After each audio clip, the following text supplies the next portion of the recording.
On va continuer notre étude qu'on a commencée il y a 2 semaines, intitulée La corde à 3 fils de l'identité apostolique.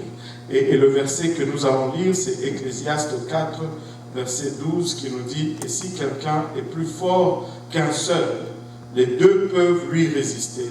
Et la corde à 3 fils ne seront pas facilement. » La corde à 3 fils ne seront pas facilement. C'est là notre verset à charnière ou notre verset référence pour cette étude sur l'identité apostolique, une identité qui est une corde à 3 fils. Prions tous ensemble.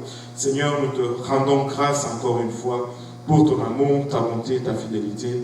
Merci, Papa, pour le privilège que nous avons de nous tenir tous ensemble devant toi et nous, particulièrement devant ton peuple, Seigneur. Nous réalisons, Papa, alors que nous élevons notre voix, combien nous sommes inadéquats, Seigneur, et combien nous sommes des hommes charnels, Papa. Nous sommes des hommes naturels, et ta parole est esprit. De nous-mêmes, nous ne pouvons la saisir. Aide-nous, nous te prions maintenant, Seigneur, afin que nous puissions saisir ce que tu as à nous dire aujourd'hui. Papa, que cette parole, Papa, trouve une place dans nos cœurs, où elle va germer, produire le fruit, et que ce fruit nous conduise jusque dans la vie éternelle. Avec action de grâce dans le cœur, nous te prions ainsi, dans le nom précieux de Jésus. Nous disons tous au nom de Jésus. Alléluia. Est-ce que vous pouvez juste battre vos mains, juste encore une fois? La Bible nous dit dans Psaume 47, verset 2, vous tous peuple, tapez vos mains et poussez vers Dieu, de cri de triomphe. Alléluia. Alléluia, Jésus. Il est digne de tout honneur, il est digne de tout louange, il est digne de toute adoration. Alléluia. Merci Jésus. Merci Jésus. Alléluia. Merci Jésus.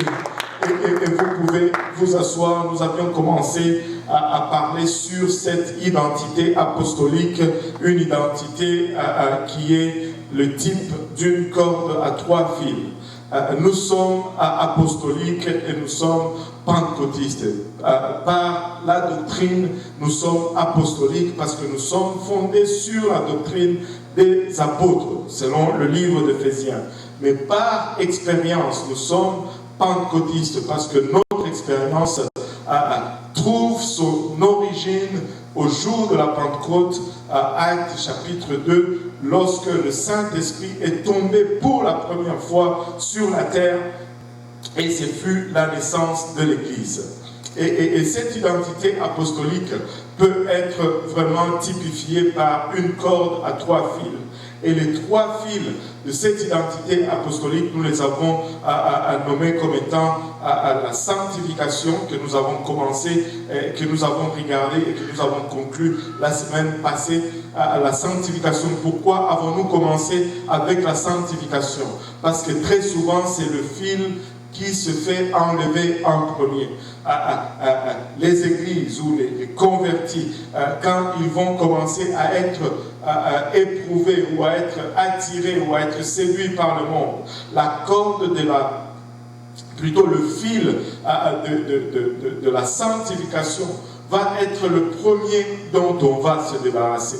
Mais laissez-moi vous dire, si vous avez joué moindrement avec une corde à 3 fils, lorsque vous enlevez un des fils, les 2 autres ne tiennent plus ensemble. C'est difficile de garder les 2 autres fils ensemble. Donc quand on se débarrasse de la sanctification, c'est très souvent juste la première chose à partir. Les 2 autres vont partir également. Les 2 autres qui sont la nouvelle naissance, qui est notre premier pas. On ne peut pas prétendre être chrétien si on n'est pas né de nouveau. C'est seulement aujourd'hui, dans cette génération, où on peut devenir chrétien sans naître de nouveau. La chrétienté n'est pas une identité qu'on hérite de nos parents. La chrétienté, c'est une identité qu'on obtient par naissance. Et je dois personnellement naître de nouveau pour être appelé chrétien. Et c'est aujourd'hui qu'on va voir, on va commencer à voir cette nouvelle naissance. Et la 3e partie, on va parler plutôt de l'unicité de Dieu, de la nature de Dieu.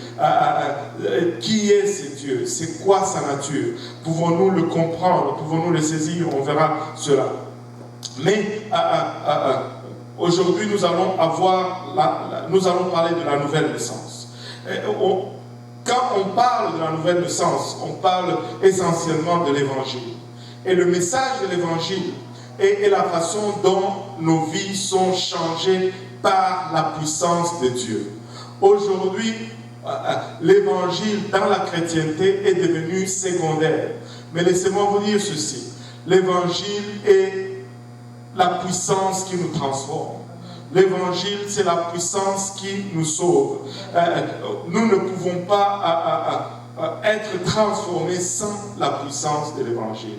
Romains 1, verset 16 nous dit « Car je n'ai point honte de l'évangile, c'est une puissance de Dieu pour le salut de quiconque croit, du juif premièrement, puis du grec. » Les Hébreux, ou la parole de Dieu divisant le monde en deux catégories, si je peux le dire de cette façon. Ils vont regarder toujours le monde comme étant les juifs d'abord et puis les autres.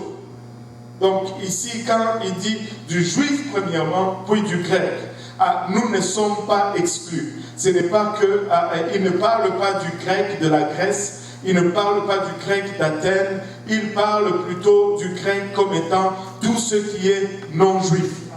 Amen. Alléluia. Nous sommes tous ici grecs, à moins que vous ayez des descendances juifs. Alléluia. Et donc, c'est notre puissance, c'est une puissance de Dieu pour le salut de quiconque croit. Et une chose qu'on doit toujours garder en tête, c'est que l'évangile ne fonctionnera pas si vous y enlevez quelque chose. Et l'évangile ne fonctionnera pas non plus si vous y ajoutez quelque chose. Nous devons garder l'évangile tel qu'il nous a été donné. Si nous ajoutons quelque chose, l'évangile ne fonctionne plus. Si nous enlevons quelque chose, l'évangile ne fonctionnera plus. Alléluia. Galates 1:8 nous dit, mais quand nous-mêmes, alléluia, ça c'est Paul. Dernièrement, je regardais ce verset, laissez-moi vous dire, ça m'a frappé, ça m'a ébloui. Parce que tu sais, quand nous prêchons cette parole, nous sommes toujours confrontés constamment à des critiques qui sont des fois mondaines, mais des fois qui sont religieux, pour ne pas dire chrétiens, mais religieux par rapport à cette doctrine. Nous confessons et nous déclarons encore avec tous fibre qu'il y a en nous, qu'il n'y a qu'une seule façon d'être sauvé. Écoutez, aujourd'hui, si tu déclares cela, tu es regardé comme étant un radical ou un exclusif. Laissez-moi vous dire ceci. Jésus était très radical. Il a dit, je suis le chemin. Il n'a pas dit je suis un chemin, il a dit je suis le chemin. Cela signifiant qu'il n'y a pas un autre chemin à côté de lui. Il a dit je suis la vérité. Il n'a pas dit je suis une vérité, il a dit je suis la vérité. Cela signifie tout simplement que hors de lui, il n'y a pas de vérité. Peu importe d'où tu viens, alléluia, ou peu importe ce que tu veux confesser. Et l'évangile est exclusif. Paul dit dans Galates 1:8, mais quand nous-mêmes, quand un ange du ciel annoncerait un autre évangile que celui que nous avons prêché, qu'il soit anathème. Alléluia. Qu'est-ce que ce verset est en train de me dire? Ce verset est en train de me dire que je peux connaître la vérité et être sûr que je suis dans la vérité, et ce n'est pas de l'orgueil. Écoutez, si je ne suis pas sûr que ce que je suis en train de vous prêcher, c'est la vérité, je n'ai pas le droit de me tenir devant vous et de vous le prêcher. On peut... comment on dit c'est quoi le mot là? On peut gager, gambler, c'est comment on peut dire? Comment on dit gambler? Parier. On peut faire des paris sur l'achat d'une maison. On peut prendre une chance, voilà, sur l'achat d'une voiture. Mais on ne peut pas prendre une chance sur la vie éternelle ou le salut. Une maison, je peux mal acheter une maison, mais m'acheter une autre maison.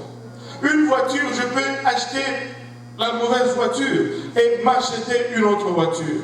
Mais ça, j'ai lu il y a quelques jours quelque chose qui disait ceci, le ciel et la terre, plutôt le ciel et l'enfer, ce sont là deux destinations que tu ne peux pas manquer les deux en même temps. Tu ne peux manquer qu'une de ces destinations seulement. Ou tu manques le ciel, ou tu manques l'enfer. Mais tu ne peux pas manquer les deux en même temps. Tu manques un, tu obtiens l'autre. Tu manques l'autre, tu obtiens l'autre. Et nous ne pouvons pas jouer avec le salut. Nous devons être sûrs de ce que nous prêchons. Et ce que nous sommes en train de prêcher, c'est le plein conseil de Dieu. Alléluia. C'est le plein conseil de Dieu sans couper de coin. Alléluia. Et si un ange venait et nous disait autre chose que ceci, qu'il soit anathème. Si un ange ou si moi-même je vous disais autre chose que ceci, ne me croyez pas. Paul était à ce point-là. L'évangile comporte trois parties: la mort, l'ensevelissement et la résurrection du Seigneur Jésus-Christ, bien sûr, quand on parle de lui, mais quand on l'applique à nous, ça comporte également aussi trois parties. Et une des parties qui détaille vraiment avec minutie l'évangile, c'est 1 Corinthiens 15. 1 Corinthiens 15 est très puissant. On dirait que chaque fois que je lis 1 Corinthiens 15, je vois à quelle profondeur, et ceci ne pouvait pas être juste quelques lignes de la sagesse d'un homme.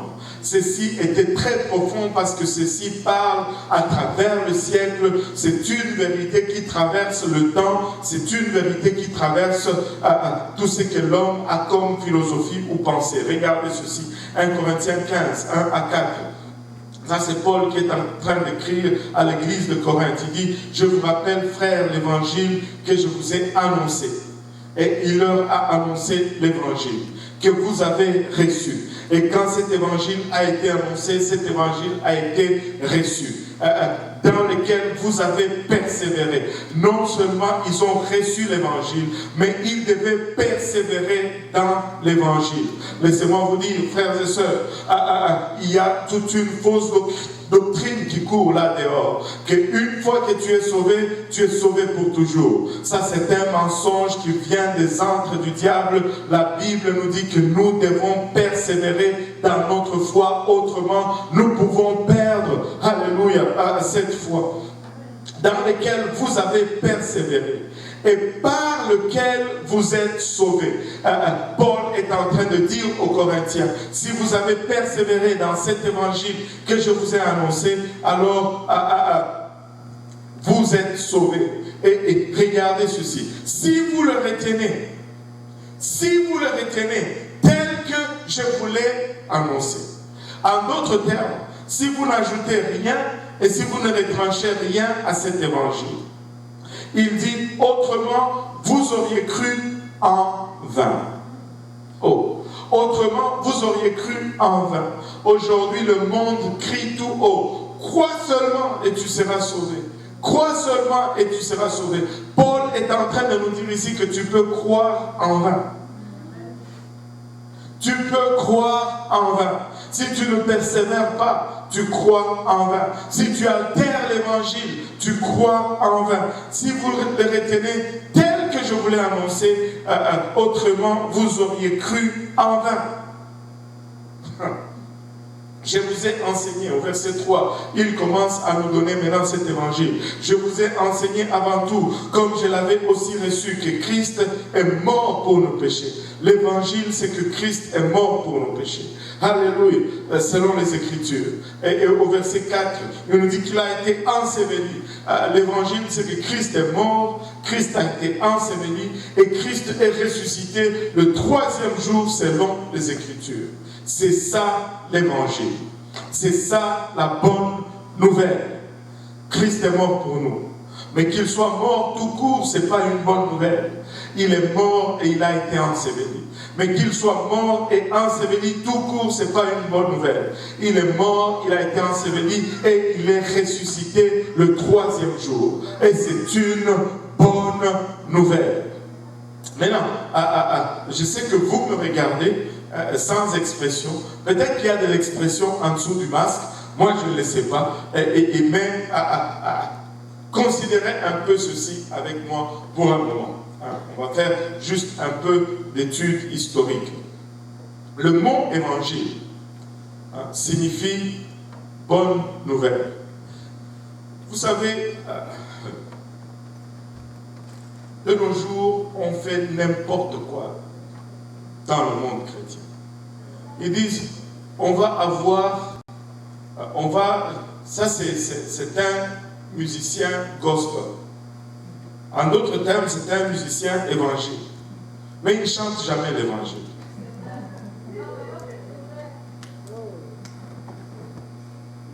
Il ne chante jamais l'évangile.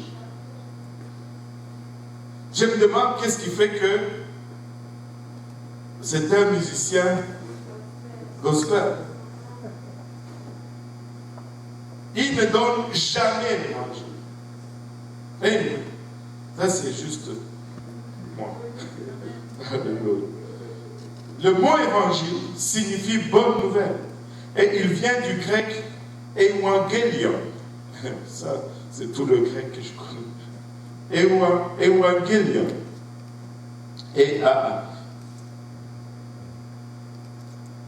Évangélion. C'est ça, évangile. Maintenant, quand nous regardons la première place où l'évangile a été prêché, c'est le livre des Actes, chapitre 2. Et après que cet évangile a été prêché, si vous regardez le premier message, ça c'est le tout premier message de l'Église, Pierre, il a prêché dans le livre des Actes.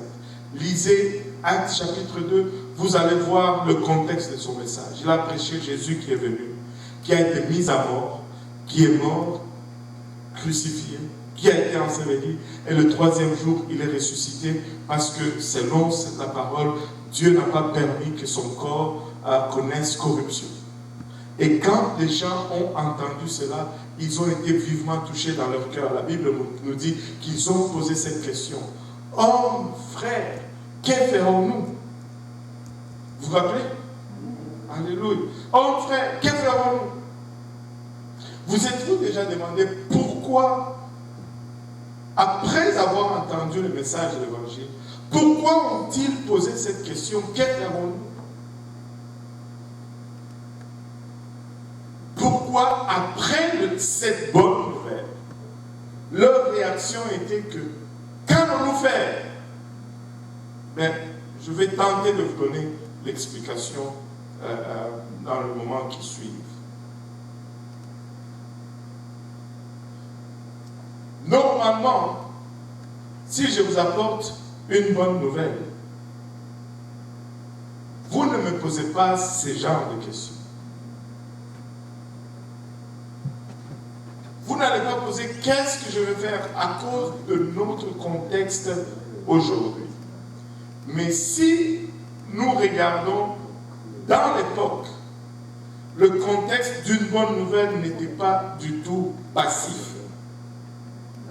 Parce que le mot évangélium, c'était un mot qui demandait une réponse ou une réaction.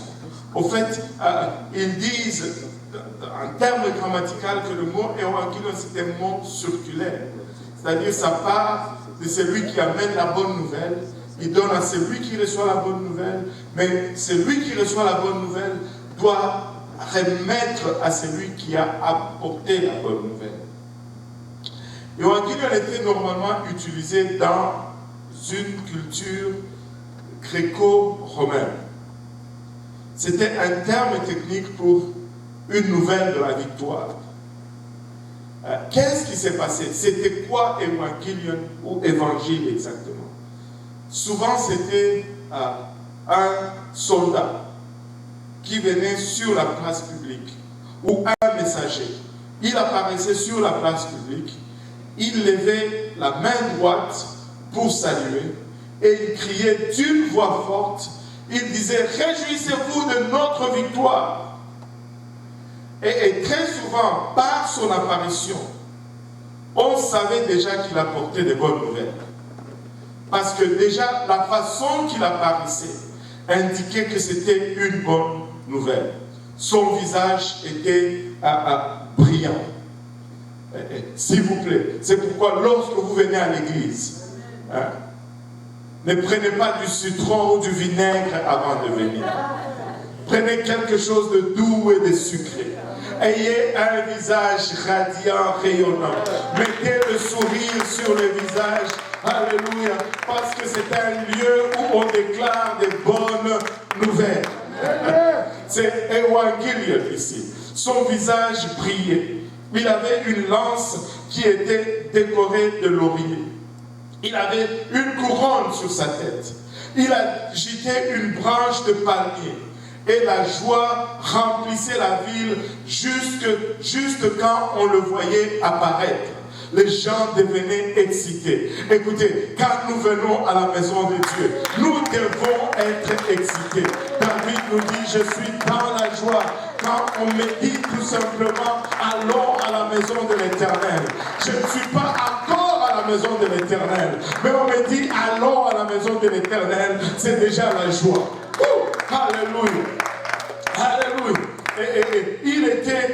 La ville était remplie de la joie. Ou évangile, c'est-à-dire des sacrifices étaient donc offerts. En fait, les évangile, ce n'était pas seulement le message, mais c'était la réponse au message. Et la réponse, c'était des sacrifices étaient donnés, étaient offerts. Les temples étaient garnis. On organisait une course de célébration. Une course était organisée pour célébrer. N'est-ce pas? Ce n'est plus étonnant que des fois, quand la présence de Dieu bouge dans ces lieux, tu vas voir des fois l'Esprit du Seigneur va saisir un frère et il va sortir et courir un peu. C'est juste une course de célébration au Seigneur Jésus. Aide-nous, papa. Alléluia. Des couronnes sont mises sur les sacrifices. Et c'est lui à qui le message est dû est honoré d'une couronne. C'est-à-dire ces soldats qui sont allés combattre reçoivent une couronne. L'évangile est donc étroitement lié à la pensée de la victoire au combat. Ça, ma source, c'est le dictionnaire théologique du Nouveau Testament. C'est une définition très convaincante. J'aime cette définition. Laissez-moi maintenant nous amener à une place. Si un messager païen annonce avec éclat la bonne nouvelle d'une victoire terrestre et que la réaction est énorme, la ville est en ébullition, combien d'avantages cette victoire sur nos péchés, cette victoire sur la mort, cette victoire en notre faveur devait être reçue avec excitation, avec enthousiasme. Alléluia, le Seigneur a vaincu pour nous. Alléluia, le Seigneur a confondu l'ennemi. Nous devons être un peuple le plus excité qu'il existe parce que notre triomphe est éternel. Notre triomphe en Christ est éternel. Nous avons vaincu, alléluia, par Jésus-Christ sur le péché. Nous avons vaincu par Jésus-Christ sur Satan. Nous avons vaincu par Jésus-Christ sur la mort, sur la maladie. Et cette victoire est en notre nom, est en notre faveur. Alléluia. Alléluia. Alléluia. C'est pourquoi sûrement ces gens le jour, alléluia, de la Pentecôte ont demandé qu'est-ce que nous devons faire, qu'est-ce que nous devons donner comme réponse à cette bonne nouvelle, qu'est-ce que nous devons donner comme réaction à la nouvelle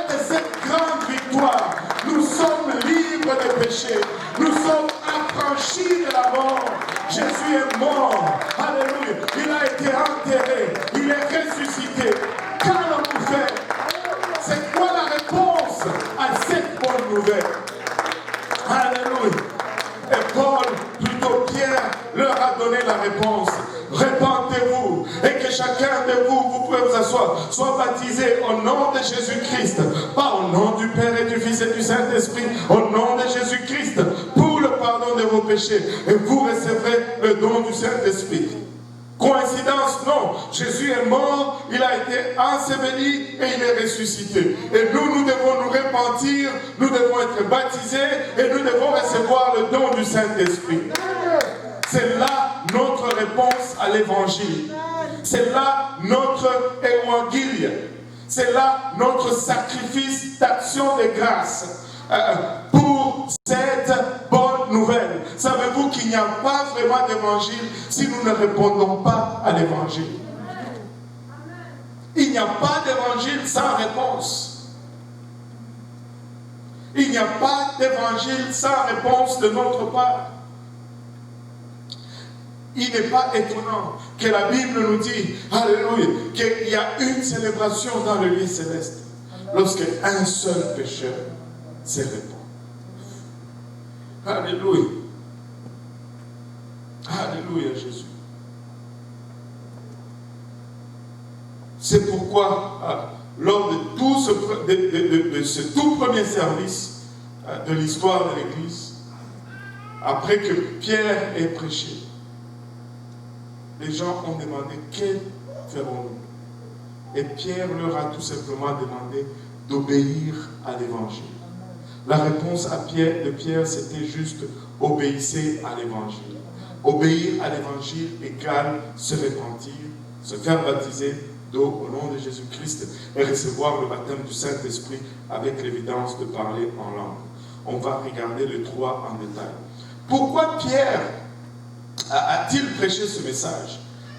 Pourquoi Pierre leur a-t-il dit répentez-vous et que chacun de vous soit baptisé au nom de Jésus-Christ pour le pardon de vos péchés? Est-ce qu'il a inventé ça tout seul ou il était très intelligent pour trouver ça tout seul? Non, non, c'est pas ça. C'est tout simplement parce que c'était la toute dernière chose que le Seigneur Jésus-Christ leur a dit avant de monter au ciel. Luc 24, 45 à 51. Regardez comment l'évangile est décrit dans ce passage. Verset 45 nous dit, alors il leur ouvrit l'esprit, afin qu'ils comprissent les Écritures. Et vous savez, ils étaient avec lui pendant 3 ans et demi, mais ils n'ont pas vraiment fait le lien avec la souffrance de Christ et sa mort. Ils voyaient juste les miracles, et ils n'ont jamais fait la connexion. Mais c'est seulement en ce moment, la Bible nous dit qu'il leur ouvre les yeux. S'ils avaient fait la connexion, ils n'allaient jamais fuir quand Jésus-Christ a été crucifié. Quand il a été crucifié, ils sont tous partis en débandade. Ils ont dit, mais c'est quoi ça? On pensait que lui, il ressuscite les morts. On ne peut pas les tuer. Nous sommes finis. Mais il leur ouvre l'esprit afin qu'ils comprissent les Écritures. Et il leur dit, ainsi, il est écrit que le Christ souffrirait. Ça, c'est sa mort. Et qu'il ressusciterait de mort le 3e jour. Après que lui, il ait accompli sa souffrance, son ensevelissement et sa résurrection. Regardez le verset 47. Et que la repentance et la mort de Jésus-Christ et le pardon des péchés, qui est le baptême d'eau. Acte 2, 38. Et si tu recules un peu, Acte 2, 38. Et que chacun de vous soit baptisé comment? Au nom de Jésus-Christ. Pourquoi? Pour le pardon de vos péchés. Repentez-vous, c'est la première chose. Luc 47 nous dit, et que la repentance et le pardon de péchés soient prêchés en son nom. Alléluia. À toutes les nations. Ça veut dire que peu importe ta nationalité, tu dois te repentir. Peu importe ta nationalité, tu dois être baptisé au nom de Jésus-Christ. C'est important d'avoir le nom. C'est crucial. Tu ne peux pas être baptisé au nom du Père, Fils et Saint-Esprit et dire que tu as fait l'affaire. Non. On va y arriver tout à l'heure. Et il dit, et que la repentance, et que la repentance et le pardon de péché serait prêché en son nom à toutes les nations, à commencer par Jérusalem. Vous êtes témoins de ces choses, et voici, j'enverrai sur vous ce que mon Père a promis, le Saint-Esprit. Donc, les dernières paroles du Seigneur Jésus-Christ, c'était repentance, le pardon de péché, le baptême d'eau pour le pardon de péché, et le baptême du Saint-Esprit, qui est ce que le Père a promis. Mais vous, restez dans la ville jusqu'à ce que vous soyez revêtus de la puissance d'en haut. Il les conduisit jusque vers Béthanie, et ayant levé le main, il le bénit. Pendant qu'il le bénissait, il se sépara d'eux et fut enlevé au ciel. Techniquement, Jésus est en train de leur dire, je serai crucifié, je serai enseveli, puis je vais ressusciter. Et à cause de cela, je veux que vous alliez prêcher la repentance, le baptême d'eau pour la rémission des péchés à mon nom, et le baptême du Saint-Esprit qui est la promesse du Père. La toute dernière chose que Jésus a faite sur terre avec ses disciples, c'était de souligner comment obéir à l'évangile.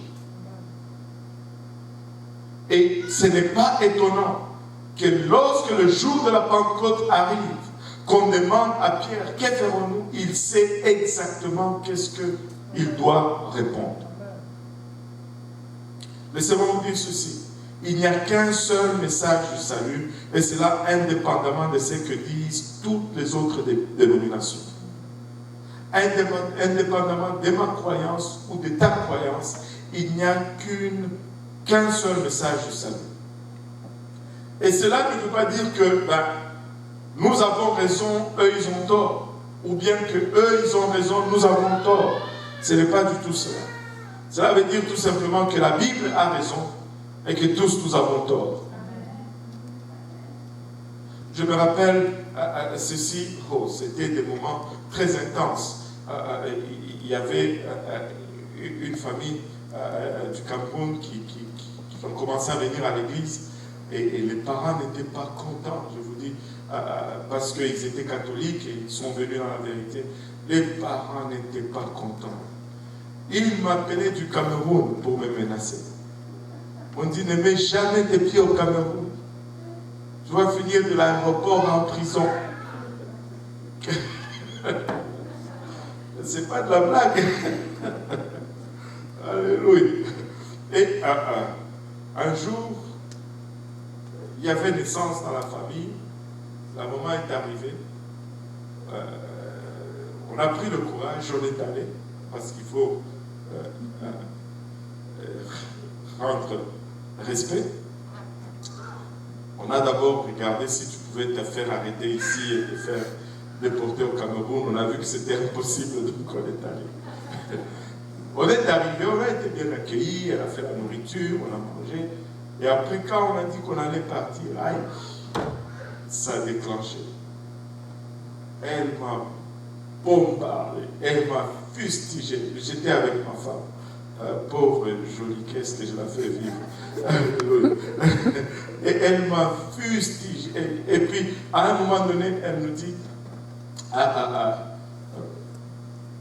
donc toi, tu crois vraiment que c'est toi seul qui as raison et tous les prêtres catholiques, tous les évêques et les papes ont tort et c'est seulement toi qui as raison.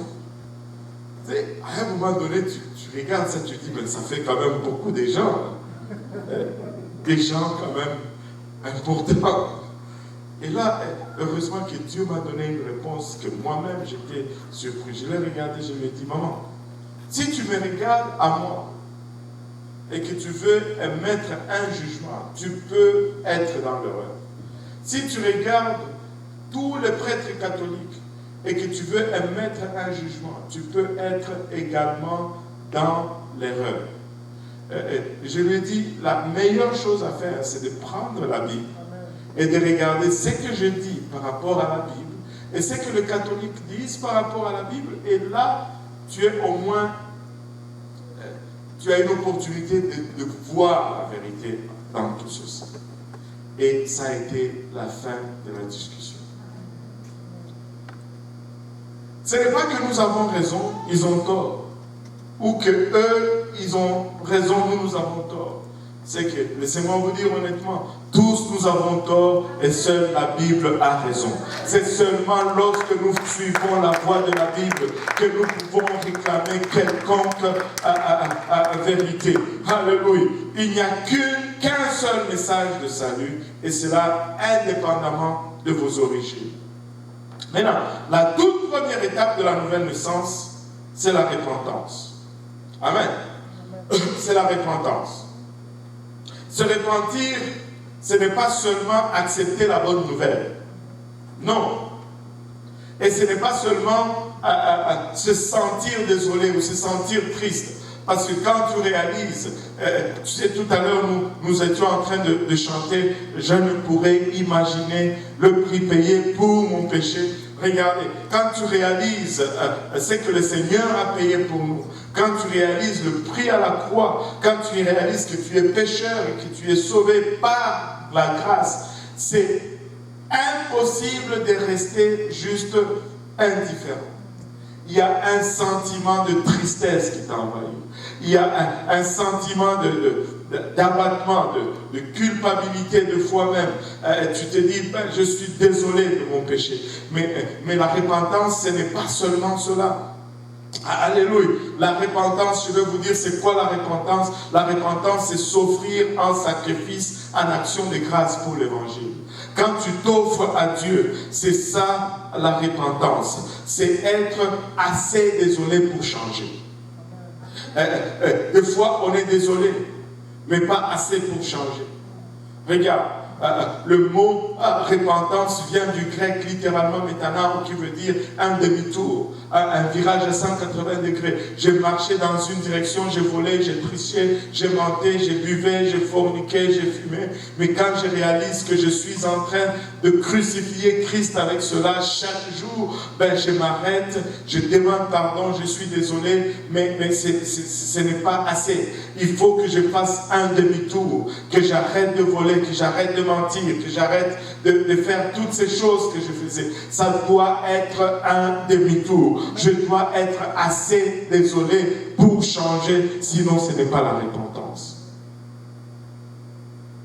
Regardez 2 Corinthiens 7, 10 à 11 nous dit ceci, en effet, la tristesse selon Dieu produit une repentance à salut dont on ne se répand jamais, tandis que la tristesse du monde produit la mort. Et voici cette même tristesse selon Dieu, quel empressement n'a-t-elle pas produit en vous? Quand cette tristesse selon Dieu est en vous, vous vous précipitez à changer. Vous ne luttez pas pour changer. Vous voulez juste être agréable à Dieu. Amen. Quelle justification, quelle indignation, quelle crainte, quel désir ardent, quelle zèle, quelle punition. Vous avez montré à tout égard que vous étiez purs dans cette affaire. Écoutez, peu importe comment ils ont été punis, ils ont gardé le chemin ou la voie de la repentance. Peu importe l'épreuve qui est arrivée. Laissez-moi vous dire, quand tu te répands, tu te répands. Quand tu te répands, répands-toi donc. Vous savez que ta marche chrétienne, ta relation avec Dieu ne va être aussi profonde que ta repentance. Si ta repentance est superficielle, ta marche avec le Seigneur sera aussi superficielle. Si ta repentance est profonde, ta marche avec le Seigneur va aussi profonde. On ne peut pas refuser ou rejeter le diable, mais garder ses œuvres. Non, non, non, non. Si nous rejetons le diable, nous rejetons aussi toutes ses œuvres. La repentance n'est pas un sentiment, c'est un demi-tour ou un renversement de situation, un changement d'attitude intérieure conduisant à un changement d'action extérieure. Amen. Si ces deux phénomènes ne se produisent pas, la repentance n'a pas eu lieu. Tu ne peux pas me dire que tu t'es repenti alors que tu continues à faire les mêmes choses. Matthieu 3:8 nous dit, produisez donc du fruit digne de la repentance. S'il n'y a pas de fruit, il n'y a pas une repentance digne. La repentance est essentielle pour le salut. Pourquoi est-ce que la repentance est essentielle pour le salut? Parce que Dieu a déjà fait sa part.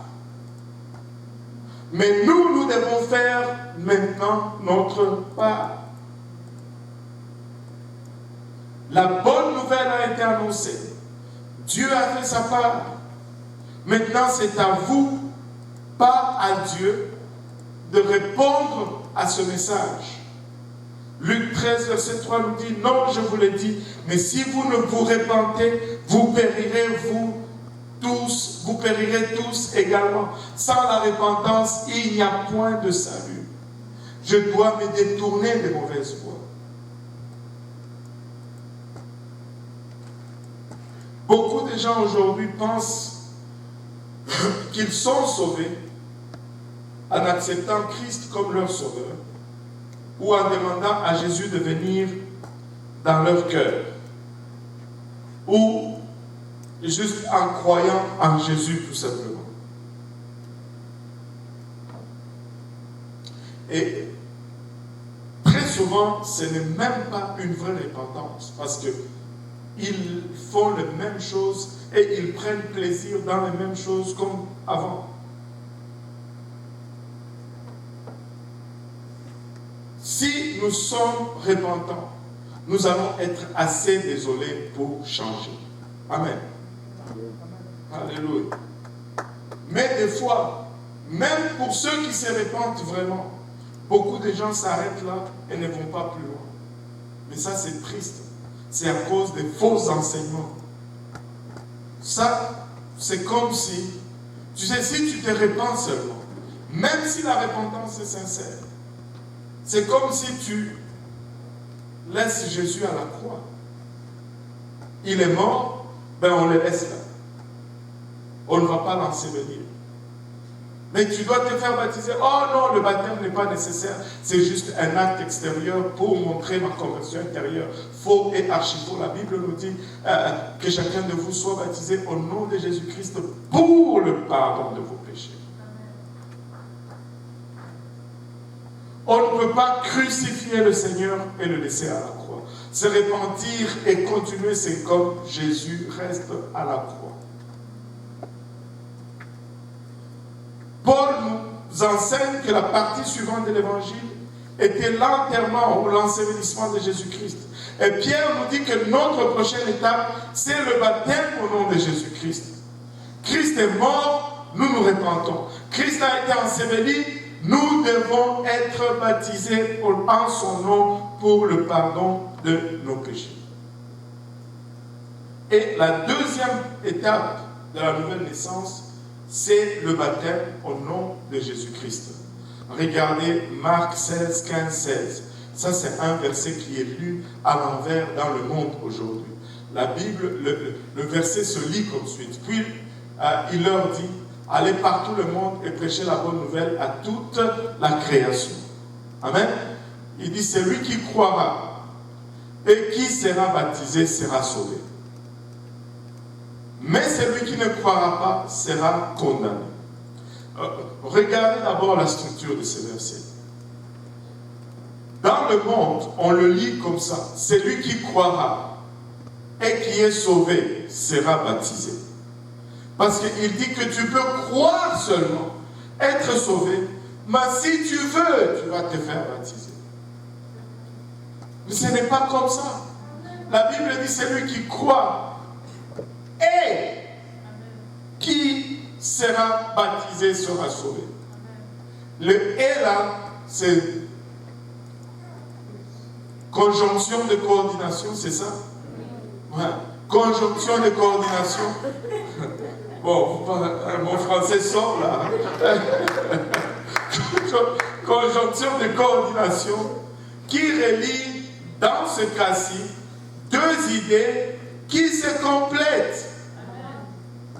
Ce n'est pas celui qui croira ou qui sera baptisé sera sauvé. Non. Celui qui croira et qui sera baptisé. Ça veut dire l'un et l'autre. Pas l'un ou l'autre. Celui qui croira et qui sera baptisé sera sauvé. Donc si je crois et que je ne me fais pas baptiser, je ne peux pas dire que je suis sauvé. Le baptême est une partie plutôt essentielle de notre salut. Ce n'est pas un accessoire qu'on peut enlever. Non, ça fait partie intégrale de notre salut. Regardez ceci. Je peux vous mettre au défi. Est-ce que qui veut relever un défi ici? Alléluia. Bon. Qui veut? Il n'y a pas. Si vous trouvez un seul baptême qui est reporté dans la Bible, je vous donne $1000. Mais si moi je trouve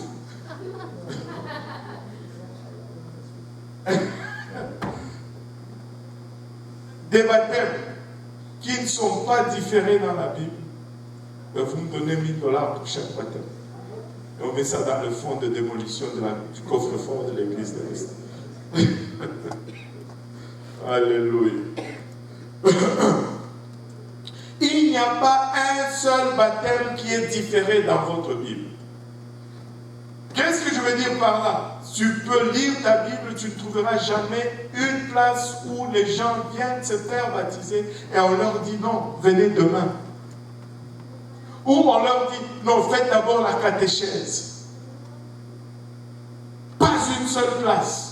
Il n'y a pas un seul baptême différé dans la Bible. Regardez, Acte 2:41, c'était le même jour. Acte 16:33, à la même heure. Acte 9:18, au même instant. Acte 10:43, il leur ordonna de se faire baptiser. Acte 22:16, et maintenant, que tardes-tu?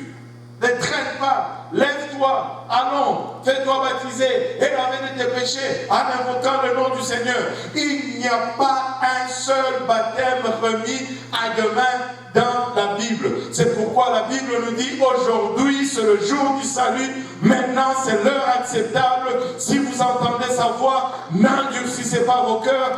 Personne n'a l'assurance du lendemain. Personne ici ne va me dire bah, je vais sortir demain, je vais revenir pour me faire baptiser. Qui t'a dit que demain tu vas revenir ici? Qui t'a donné cette assurance? C'est aujourd'hui. C'est pourquoi des fois, des gens vont nous appeler à minuit, pasteur, je n'arrive pas à dormir, est-ce que je peux être baptisé maintenant? Oui, on sort du lit, on vient à l'église et on le baptise, parce qu'il y a dans notre Bible. Et écoutez, je pense que c'est mourir. C'était à minuit ou 1h du matin. C'était à 3h du matin. À 3h du matin. Seigneur.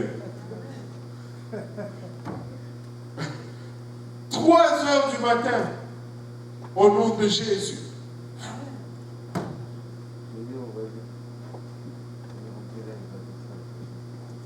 Pas un seul baptême différé dans votre Bible.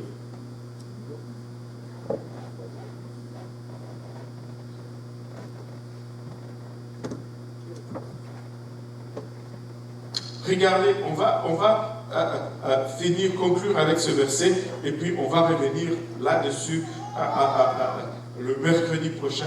Regardez Matthieu 28, 18 et 19. Ça, c'est le verset le plus à controverse.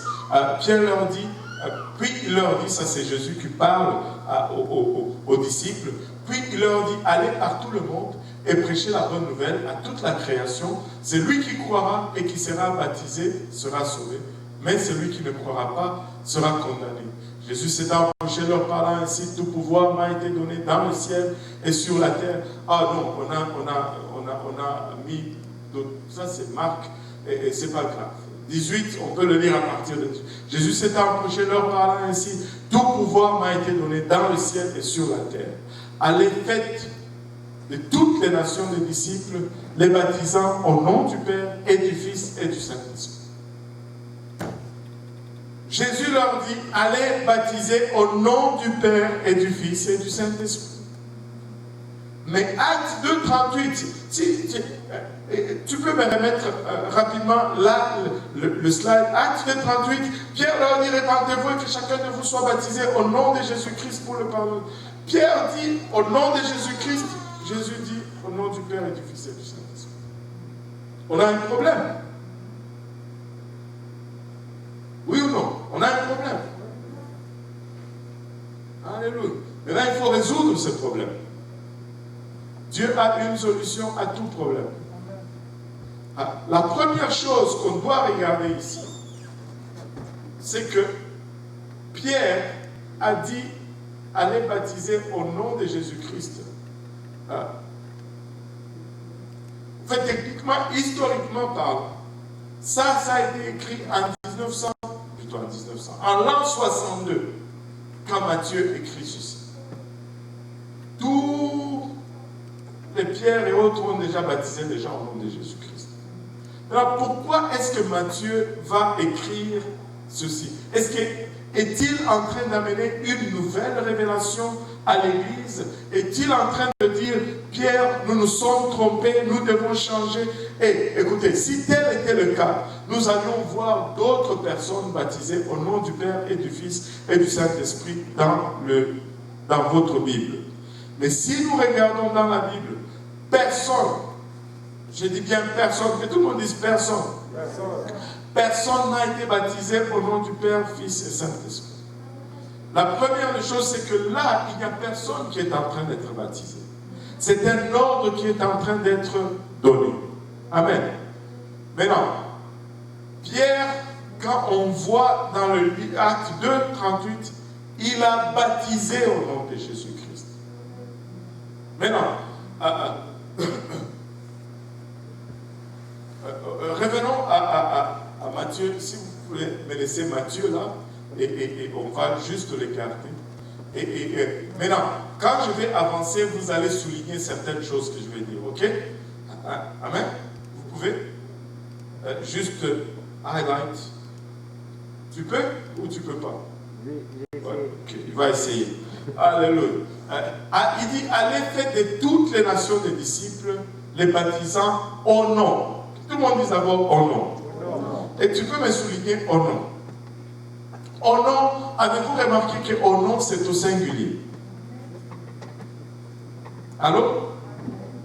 Si je connais quand même une conjonction de coordination, je peux connaître quand même qu'au nom, A-U, il n'y a pas de X, N-O-N, il n'y a pas de S, donc c'est singulier. Amen. Alléluia. Il dit au nom du Père, du Fils et du Saint-Esprit. Et la première question qu'on pose toujours ici, ok, je sais que vous êtes intelligent, vous connaissez les réponses, mais calmez, hein, calme. Amen. J'essaie juste d'enseigner.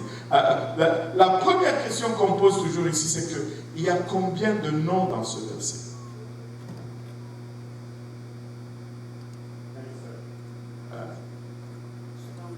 Et souvent, les gens vont dire un seul. Oh non, un seul. Parce que c'est singulier, n'est-ce pas?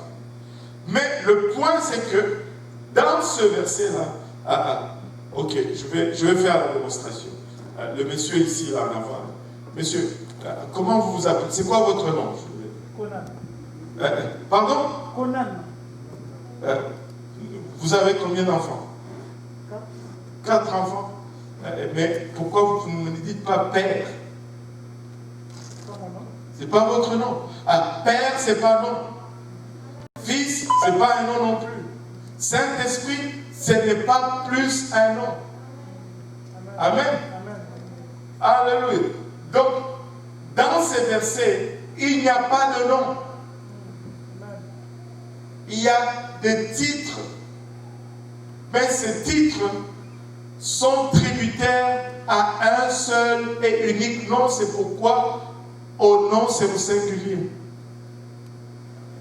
Alors, Père n'est pas un nom. Moi, je suis Père. Mais mon nom, c'est Kaosi. Mais mon nom, ce n'est pas Père. Amen. Alors, qu'est-ce que ce verset est en train de dire? Jésus est en train de dire à ses disciples, allez chercher le nom du Père, allez chercher le nom du Fils, allez chercher le nom du Saint-Esprit et baptisez dans ce nom-là. Si je vous disais aujourd'hui, ok, allez acheter une maison au nom de mon Père, je vous donne l'argent, paf. Vous ne pouvez pas faire la transaction si vous ne connaissez pas le nom de mon Père. Vous allez me dire, c'est quoi le nom de votre Père pour que la maison soit achetée à son nom? Logique. Donc, Jésus dit ici, allez baptiser au nom du Père, du Fils et du Saint-Esprit. Donc, il devait aller chercher le nom du Père pour baptiser maintenant dans ce nom. Maintenant, si on demande le nom du Fils, c'est quoi? Allô? C'est simple.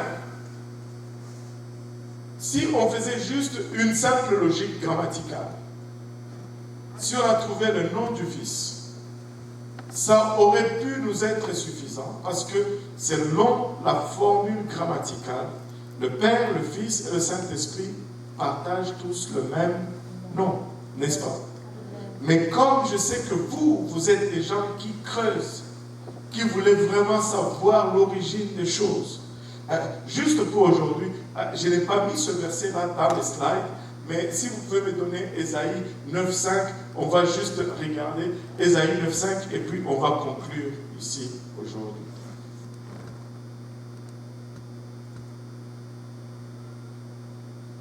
Il dit, car un enfant nous est né, et un fils nous est donné, et la domination reposera sur son épaule.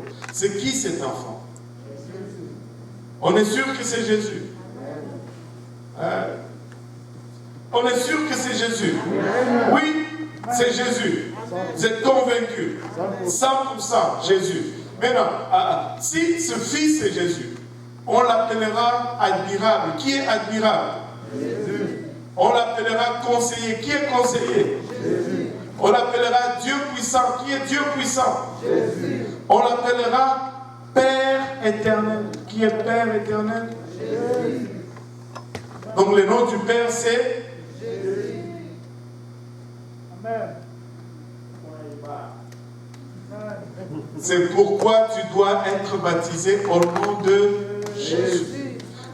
Il est lui-même le Père, il est lui-même le Fils, il est lui-même le Saint-Esprit. Laissez-moi vous dire, si vous êtes patient avec nous, après qu'on ait fini cette partie, quand on va parler de l'unicité de Dieu, tout va être clair pour vous. Jésus est le seul et unique vrai Dieu, parce qu'il n'y a qu'un seul Dieu, indivisible, inassociable. Ce n'est pas un Dieu d'association, le Dieu est unique et un seul. Mais Dieu est esprit. Laissez-moi vous dire ceci. Dieu est esprit. Dieu n'a pas de chair. Mais cet esprit, lorsqu'il a voulu venir nous racheter, il s'est rendu compte d'une chose. Il ne peut pas y avoir de rachat s'il n'y a pas de sang. Or, un esprit n'a pas de sang. Il a trouvé une façon de trouver du sang. Il est allé sur Marie. Il s'est fait une chair dans le ventre de Marie. Et l'esprit qui a fait la chair est venu habiter dans cette chair qui s'est formée dans le ventre de Marie, et on a commencé à l'appeler Jésus. C'est pourquoi Colossiens 2, 9 nous dit, en lui habitait corporellement toute la plénitude de la divinité, car en lui qui Jésus habite corporellement toute la plénitude de la divinité. L'Esprit de Dieu est venu habiter en Christ.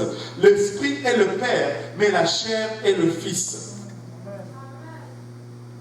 C'est pourquoi on peut regarder à Jésus-Christ et voir l'image du Dieu vivant. Amen. Alléluia. Et donc, le nom, c'est Jésus. Le nom du Père, c'est Jésus. Le nom du Fils, c'est Jésus. Regardez. On va revenir là-dessus, mais remets-moi encore Ésaïe 9.5. peut-être que vous êtes en train de vous demander, mais le Saint-Esprit, il est où là, le Saint-Esprit? Il dit, on l'appellera conseiller. Le mot conseiller là-bas, c'est le même mot qui est traduit par Saint-Esprit. Donc ils sont tous là-dedans. Le Père, Père, ce n'est pas un nom, c'est un titre. Fils, ce n'est pas non plus un nom, c'est un titre. Et Saint-Esprit, ce n'est pas non plus un nom, c'est un titre. Saint-Esprit, c'est le titre fondamental, c'est le titre qui associe les deux attributs fondamentaux de Dieu. Dieu, fondamentalement, du point de vue physique, il est esprit, et fondamentalement, du point de vue moral, il est saint. Et quand tu prends Saint-Esprit, tu es en train juste de dire Dieu. Amen. Dieu est esprit et Dieu est saint. Et ainsi, quand Matthieu écrit, il dit que vous devez vous faire baptiser au nom du Père et du Fils et du Saint-Esprit. Il n'est pas en train d'amener une nouvelle doctrine. Il est en train de décrire la plénitude. En fait, il est en train de dire qu'en Jésus-Christ, l'œuvre de Dieu est complète. Parce que Père représente la création, Fils représente la rédemption et Saint-Esprit représente la consolation, mais le même Dieu qui remplit tous ces rôles et il se révèle aujourd'hui dans le nom de Jésus-Christ. Et Jésus, c'est le nom le plus élevé. Il n'y a aucun autre nom parmi les hommes. Alléluia. Que ce soit qui m'ait été donné dans le ciel, sur la terre, nulle dans les profondeurs, par lesquelles nous puissions être sauvés. Jésus-Christ, c'est le nom ultime. C'est la dernière révélation de notre Créateur. Il n'y a pas une œuvre qui dépasse l'œuvre du salut et il n'y a pas un nom qui dépasse le nom de Jésus-Christ. Si tu n'es pas encore baptisé aujourd'hui, tu peux l'être au nom de Jésus-Christ. Nous avons l'eau, nous avons des vêtements de rechange, ça ne prend que votre obéissance. On va continuer le mercredi prochain avec la fin et la suite du baptême d'eau et du baptême du Saint-Esprit. Et on va continuer par la suite avec... mais le mercredi prochain, on va être plutôt dans le sous-sol. Amen. Si on se levait tous ensemble. Jean chapitre 5, verset 28, c'est le prochain, c'est le slide qui suivait après Matthieu 28, 19, nous dit ceci: je suis venu au nom de mon Père. Jésus est venu au nom de mon Père, de son Père. Jean 14, 26 nous dit: mais le Consolateur, l'Esprit Saint que le Père enverra en mon nom. Le Saint-Esprit est venu en son nom. Si tu cherches le nom, c'est Jésus. Et il dit au fait que tout ce que vous faites, faites-le à mon nom. Nous cherchons les démons au nom de Jésus-Christ. Vous savez, nous cherchons aussi les péchés au nom de Jésus-Christ. Prions tous ensemble. Papa, nous te rendons grâce éternelle pour ton amour, ta bonté et ta fidélité. Merci, Père, pour ce temps passé ensemble dans l'étude de ta parole. Papa, nous prions que cette sémence puisse vraiment trouver une place dans nos cœurs où elle va germer et produire le fruit, Seigneur. Le fruit digne de repentance, le fruit digne de la vie éternelle, Papa. Nous te remercions encore une fois pour ce privilège, car nous réalisons combien sont nombreux ceux qui sont encore dans les ténèbres de ce monde, Seigneur. Et à nous, tu as donné le privilège, Papa, d'entendre ta vérité, de voir ta lumière. Papa, nous prions maintenant, Seigneur, que nous ne puissions pas prendre ceci pour acquis. Papa, alors que nous allons nous séparer, nous prions que tu nous gardes, Papa, sur notre chemin de retour. Préserve-nous, Père, nous te prions, Papa. Et accompagne chacun de nous, Seigneur Jésus-Christ. Et que cette lumière, Papa, puisse reluire dans nos foyers, dans nos demeures. Papa, que tout ceci soit pour l'honneur et la gloire de ton nom, Seigneur Jésus-Christ. Garde-nous, Papa, nous te prions, jusqu'à ce que nous allons nous rencontrer prochainement, Seigneur. Au nom de Jésus, nous te prions, avec action de grâce dans le cœur. Nous disons tous au nom de Jésus. Alléluia. Pouvons-nous battre dans le nom pour le Seigneur, juste avant de partir.